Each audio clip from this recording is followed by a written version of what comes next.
Bon bah, Monsieur Pourriol, bonjour. Donc vous êtes cinéphile et philosophe, donc vous êtes donc un cinéphile-osophe, et vous venez donc nous parler de votre livre Vertige du désir, comprendre le désir par le cinéma.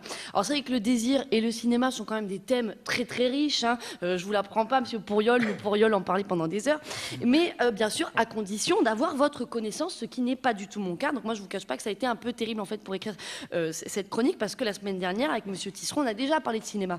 Et moi du coup qu'est-ce que j'avais fait? Pour faire illusion, j'avais bien sûr placé dans ma chronique la semaine dernière tout ce que je savais sur le cinéma. Hein, au même titre que lorsqu'on a un rendez-vous avec quelqu'un, le premier rendez-vous, on met bien sûr tout ce qu'on a de plus beau, la belle robe, les belles coiffures, les belles chaussures, et pour faire croire qu'on est belle, alors qu'en fait non, on n'est pas belle. Mais sauf que ça, la personne ne peut s'en rendre compte qu'au deuxième rendez-vous, et vous êtes un petit peu du coup mon deuxième rendez-vous, c'est-à-dire que sous ce mascara, vous allez voir cette mascarade. Et donc ce matin, paniqué, je vais voir André dans son bureau, toc toc, toc toc André, parce que vous avez vu qu'il est un peu, voilà, un peu toc toc, pas la porte. Et donc je lui explique, écoute André, je ne vais pas faire ma chronique, voilà, parce que ma chronique va être nulle, et que moi je suis désolée, si je fais une chronique nulle, je ne trouverai jamais de mec. Et moi je lui dis, je suis un peu comme Bridget Jones en fait, je suis animée par ce désir amoureux, enfin bon, Sartre vous en parlerez mieux que moi, mais voilà, bref, je me dis si je fais des chroniques nulles, en plus je vais finir vieille fille, voilà, alors comment veux-tu André qu'ensuite que ma mère soit fière de moi, parce que moi j'ai besoin que ma mère soit fière de moi, je veux dire moi je suis comme Batman, je fais pas les choses gratuitement, c'est-à-dire je les fais aussi pour avoir de la reconnaissance, enfin bon, Hegel vous en parlerez mieux que moi, mais je fais ça pour la reconnaissance parce que tout le monde a besoin de reconnaissance. Alors après je sais pas si on a besoin, mais c'est vrai que à titre personnel peut-être pas, mais comme les autres ont l'air d'avoir envie d'en avoir besoin, je me dis je vais faire comme eux, je vais faire ça par mimétisme. En fait, je suis un peu comme Gollum, vous voyez, Gollum du Seigneur des Anneaux. Et voilà, j'ai ce désir de mimétisme. Enfin bon, Girard, le philosophe, vous en parlerez mieux que moi. Et bref, donc je dis à André pour finir tout ça, j'ai dit écoute, non, je me sens pas, j'ai l'impression d'être Pierre Richard, comme dans La Chèvre, voilà, je suis une chèvre. Heureusement, André me dit mais non, Nicole, c'est exactement ça ce dont tu dois parler, à savoir entrer dans la philosophie par le cinéma.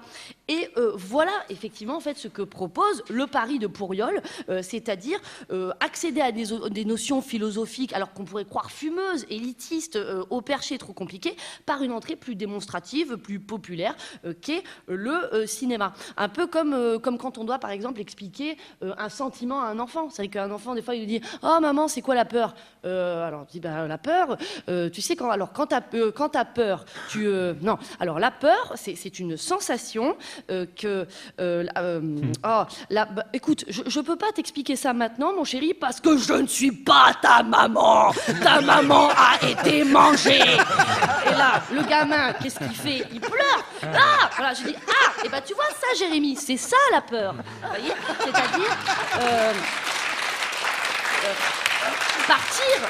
partir, vous voyez, de l'exemple, c'est-à-dire de choses concrètes pour illustrer des choses abstraites. Et voilà, vous parlez finalement du cinéma, vous partez du cinéma des choses qui parlent à tout le monde. Alors à tout le monde, à condition bien sûr qu'ils aient 10 € en poche. Et c'est un peu le reproche que je voulais vous faire. C'est-à-dire, pourquoi finalement partir du cinéma et pas plutôt de la télé, qui est bien plus accessible, surtout que la télé, il y en a plein du désir dans la télé. Hein, faut regarder par exemple les publicités où à chaque fois on met des femmes à poil pour vendre des pneus ou des stores électriques. Vous voyez, c'est animé par le désir amoureux comme moteur d'achat, ou le JT de Claire Chazal. Pourquoi Claire Chazal, tous les soirs comme ça, elle s'applique à raconter des horreurs aux Français? Bon, si ce n'est un très bon salaire, parce qu'elle a peut-être ce désir de reconnaissance. Ou Shipper, hein, dans Dora l'exploratrice. Pourquoi à chaque fois Dora est obligée de dire Shipper, arrête de shipper, Shipper, arrête de shipper? Parce que Shipper est animé par ce désir de vouloir s'approprier ce que Dora a déjà. C'est un désir de mimétisme. Si l'objet était au sol, il ne le voudrait pas. Vous voyez, c'est tout ça qu'on pourrait aborder avec vous. Alors bien sûr, tout le monde va dire oui, on dénigre la télé par rapport à ce que représente la philosophie. Mais non, c'est parce que justement il y a la télé et le cinéma que vous permettez l'accès à ces choses hautes que sont la philosophie. C'est-à-dire partir d'en bas pour élever les gens en haut. Partir de l'exemple pour arriver au sens. Parce que, comme disait Mahatma Gandhi, l'exemple c'est important, il disait l'exemple n'est pas le meilleur moyen de convaincre, c'est le seul. Bravo Nicole Fioroni.